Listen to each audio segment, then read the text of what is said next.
தினம் ஒரு தேவ அதிகாரம். யோவான் எழுதிய நற்செய்தி அதிகாரம் 12 இறைவசனம் 1 முதல் 50 முடிய. நறுமண தைலம் பூசுதல். பாஸ்கா விழாவிற்கு 6 நாளுக்கு முன்பு இயேசு பெத்தேனியாவுக்கு சென்றார். அங்குதான் இயேசு லாசரை உயிர்த்தெழச் செய்தார். அங்கு அவருக்கு விருந்து அளிக்கப்பட்டது. மார்த்தா உணவு பரிமாறினார். இயேசுவோடு பந்தியில் அமர்ந்திருந்தவர்களுடன் லாசரும் இருந்தார். மரியா லாமிச்சை என்னும் கலப்பற்ற விலையுயர்ந்த நறுமண தைலம் ஏறக்குறைய 320 கிராம் கொண்டு வந்து இயேசுவின் காலடிகளில் பூசி அதனை தமது கூந்தலால் துடைத்தார். தைலத்தின் நறுமணம் வீடெங்கும் கமழ்ந்தது. இயேசுவின் சீடருள் ஒருவனும் அவரை காட்டிக் கொடுக்க இருந்தவனுமான யூதாசு இஸ்காரியோத்து இந்த தைலத்தை 300 தெனாரியத்துக்கு விற்று அப்பணத்தை ஏழைகளுக்கு கொடுத்திருக்க கூடாதா என்று கேட்டார். ஏழைகள் பால் கொண்டிருந்த அக்கறையினால் அல்ல, மாறாக அவன் ஒரு திருடனாயிருந்ததால் தான் இப்படி கேட்டான். பணப்பை அவனிடம் இருந்தது. அதில் போடப்பட்ட பணத்திலிருந்து அவன் எடுத்து கொள்வதுண்டு. அப்போது இயேசு, மரியாவை தடுக்காதீர்கள். என் அடக்க நாளை முன்னிட்டு அவர் இதை செய்யட்டும். ஏழைகள் உங்களோடு என்றும் இருக்கிறார்கள், ஆனால் நான் உங்களோடு என்றும் இருக்கப் போவதில்லை என்றார். லாசரை கொலை செய்ய திட்டம். இயேசு அங்கு இருப்பதை அறிந்த யூதர்கள் பெருந்திரளாய் வந்தார்கள். அவர்கள் இயேசுவை முன்னிட்டு மட்டுமல்ல, அவர் உயிர்த்தெழச் செய்திருந்த லாசரை காண்பதற்காகவும் வந்தார்கள். ஆதலால் தலைமை குருக்கள் லாசரையும் கொன்றுவிட திட்டமிட்டார்கள். ஏனெனில் லாசரின் காரணமாக யூதர்களிடமிருந்து பலர் விலகி இயேசுவிடம் நம்பிக்கை கொண்டனர். இயேசு வெற்றி ஆர்ப்பரிப்போடு எருசலேமில் நுழைதல். மறுநாள் திருவிழாவுக்கு பெருந்திரளாய் வந்திருந்த மக்கள் இயேசு எருசலேமுக்கு வருகிறார் என்று கேள்வியுற்று குருத்தோலைகளை பிடித்து கொண்டு அவருக்கு எதிர்கொண்டு போய், ஓசானா, ஆண்டவரின் பெயரால் வருகிறவர் போற்ற பெறுக, இஸ்ரேலின் அரசர் போற்ற பெறுக என்று சொல்லி ஆர்ப்பரித்தனர். இயேசு ஒரு கழுதை குட்டியை கொண்டு அதன் மேல் ஏறி அமர்ந்தார். மகளே சியோன், அஞ்சாதே, இதோ உன் அரசர் வருகிறார், கழுதை குட்டியின் மேல் ஏறி வருகிறார் என்று மறைநூலில் எழுதியுள்ளதற்கேற்ப அவர் இவ்வாறு செய்தார். அந்நேரத்தில் அவருடைய சீடர்கள் இச்செயல்களின் பொருளை புரிந்து கொள்ளவில்லை.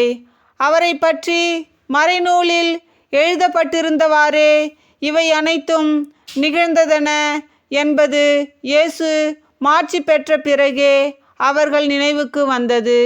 இறந்து கல்லறையில் வைக்கப்பட்டிருந்த லாசரை இயேசு கூப்பிட்டு உயிர்த்தெழச் செய்தபோது அவரோடு இருந்த மக்கள் நடந்ததை குறித்து சான்று பகர்ந்தனர். இயேசு இந்த அரும் அடையாளத்தை செய்தார் என்று கேள்வியுற்றதால் மக்கள் திரளாய் அவரை எதிர்கொண்டு சென்றார்கள். இதை கண்ட பரிசேயர், பார்த்தீர்களா, நம் திட்டம் எதுவும் பயனளிக்கவில்லை, உலகமே அவன் பின்னே போய்விட்டது என்று தங்களிடையே பேசிக்கொண்டார்கள். கிரேக்கர் இயேசுவை காண விரும்புதல். வழிபாட்டுக்காக திருவிழாவுக்கு வந்தோருள் கிரேக்கர் சிலரும் இருந்தனர். இவர்கள் கலிலேயாவில் உள்ள பெத்தசாய்தா ஊரை சேர்ந்த பிலிப்பிடம் வந்து, ஐயா, இயேசுவை காண விரும்புகிறோம் என்று கேட்டுக்கொண்டார்கள். பிலிப்பு அந்திரேயாவிடம் வந்து அது பற்றி சொன்னார். அந்திரேயாவும் பிலிப்பும் இயேசுவிடம் சென்று அதை தெரிவித்தனர். இயேசு அவர்களை பார்த்து, மானிட மகன் மாட்சி பெற வேண்டிய நேரம் வந்துவிட்டது. கோதுமை மணி மண்ணில் விழுந்து மடியாவிட்டால் அது அப்படியே இருக்கும், அது மடிந்தால்தான் மிகுந்த விளைச்சலை அளிக்கும் என உறுதியாக உங்களுக்கு சொல்லுகிறேன். தமக்கென்றே வாழ்வோர் தம் வாழ்வை இழந்து விடுவர். இவ்வுலகில் தம் வாழ்வை பொருட்டாக கருதாதோர் நிலைவாழ்வுக்கு தம்மை உரியவராக்குவர். எனக்கு தொண்டு செய்வோர் என்னை பின்பற்றட்டும். நான் இருக்கும் இடத்தில் என் தொண்டரும் இருப்பர். எனக்கு தொண்டு செய்வோருக்கு தந்தை மதிப்பளிக்கிறார் என்றார். மானிட மகன் உயர்த்தப்பட வேண்டும். மேலும் இயேசு, இப்போது என் உள்ளம் கலக்கமுற்றுள்ளது. நான் என்ன சொல்வேன்? தந்தையே, இந்த நேரத்திலிருந்து என்னை காப்பாற்றும் என்பேனா? இல்லை, இதற்காகத்தானே இந்நேரம் வரை வாழ்ந்திருக்கிறேன். தந்தையே, உம் பெயரை மாட்சிப்படுத்தும் என்றார். அப்போது வானிலிருந்து ஒரு குரல், மாட்சிப்படுத்தப்பட்டேன், மீண்டும் மாட்சிப்படுத்துவேன் என்று ஒலித்தது. அங்கு கூட்டமாய் நின்று கொண்டிருந்த மக்கள் அதை கேட்டு, அது இடி முழக்கம் என்றனர். வேறு சிலர், அது வானதூதர் ஒருவர் அவரோடு பேசிய பேச்சு என்றனர். இயேசு அவர்களை பார்த்து, இக்குரல் என் பொருட்டு அல்ல, உங்கள் பொருட்டே ஒலித்தது. இப்போதே இவ்வுலகு தீர்ப்புக்குள்ளாகிறது. இவ்வுலகின் தலைவன் வெளியே துரத்தப்படுவான்.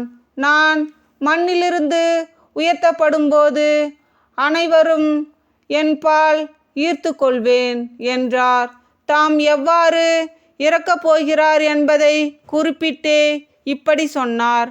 மக்கள் கூட்டத்தினர் அவரை பார்த்து, மெசியா என்றும் நிலைத்திருப்பார் என திருச்சட்ட நூலில் கூறியுள்ளதை நாங்கள் கேட்டிருக்கிறோம். அப்படி இருக்க மானிட மகன் உயர்த்தப்பட வேண்டும் என நீர் எப்படி சொல்லலாம்? யார் இந்த மானிட மகன் என்று கேட்டனர். இயேசு அவர்களிடம், இன்னும் சிறிது காலமே ஒளி உங்களோடு இருக்கும். இருள் உங்கள் மேல் வெற்றி கொள்ளாதவாறு ஒளி உங்களோடு இருக்கும் போதே நடந்து செல்லுங்கள். இருளில் நடப்பவர் எங்கே செல்கிறார் என்பது அவருக்கு தெரியாது. ஒளி உங்களோடு இருக்கும்போதே ஒளியை ஏற்றுக்கொள்ளுங்கள்.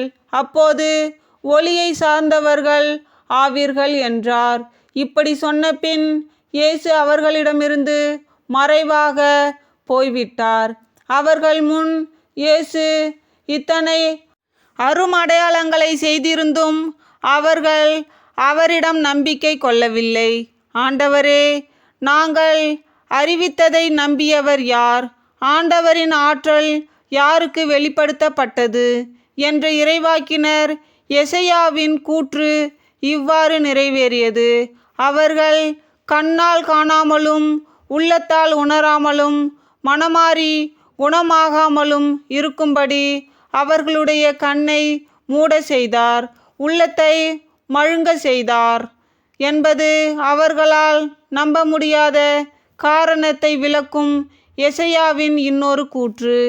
எசையா மெசியாவின் மாட்சியை கண்டதால்தான் அவற்றை பற்றி இவ்வாறு கூறினார். எனினும் தலைவர்களில் கூட பலர் இயேசுவிடம் நம்பிக்கை கொண்டனர். ஆனால் பரிசேயருக்கு அஞ்சி அவர்கள் அதை வெளிப்படையாக ஒப்புக்கொள்ளவில்லை. அப்படி ஒப்புக்கொண்டால் அவர்கள் தொழுகை கூடங்களிலிருந்து விலக்கி வைக்கப்படுவார்கள். அவர்கள் கடவுள் அளிக்கும் பெருமையை விட மனிதர் அளிக்கும் பெருமையையே விரும்பினார்கள்.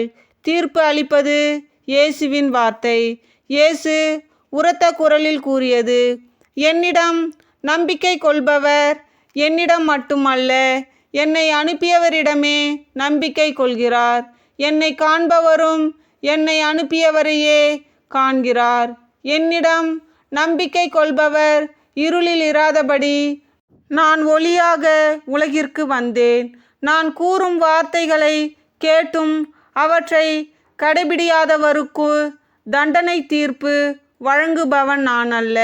ஏனெனில் நான் உலகிற்கு தீர்ப்பு வழங்க வரவில்லை, மாறாக அதை மீட்கவே வந்தேன்.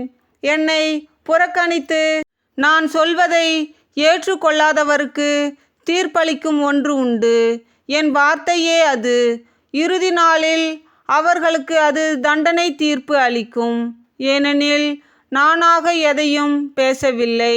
என்னை அனுப்பிய தந்தையே நான் என்ன சொல்ல வேண்டும், என்ன பேச வேண்டும் என்பது பற்றி எனக்கு கட்டளை கொடுத்துள்ளார்.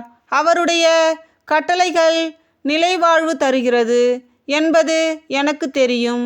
எனவே நான் சொல்பவற்றை எல்லாம் தந்தை என்னிடம் கூறியவாறே சொல்கிறேன். கிறிஸ்து வழங்கும் நற்செய்தி. கிறிஸ்துவே உமக்கு புகழ்.